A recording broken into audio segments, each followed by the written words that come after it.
Gente, sempre carinhos da nossa, todas as nossas candidatas aí. Academia nossa 15ª edição do Vicente Fluminense. Seu traje foi produzido em uma base em público esquerda com aplicação de flores em 3 formatos e tamanhos diferentes, na cor salmão. Aplicadas uma a uma, pérolas foram rebordadas minuciosamente em partes aleatórias nas cores menores, dando um ar mais redondo à peça. Em seu traje de gala foram utilizados retalhos de miscelim do mesmo tom, colaborando com a sustentabilidade, sendo assim feitas e aplicadas uma a uma, alternando com flores que foram rebordadas com mini pérolas.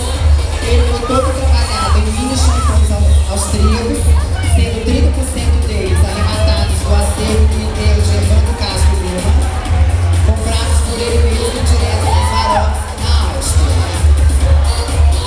O traje resume-se uma equipe de 4 profissionais de sua mão de obra, 1.800 flores feitas à mão, aproximadamente 9.600 champões, micropérolas, cristais checos, ultrapassando o tempo de mão de obra estimado, segundo a margem de meses de trabalho, alcançando um tempo de 1.444 horas de trabalho desde a criação até a finalização.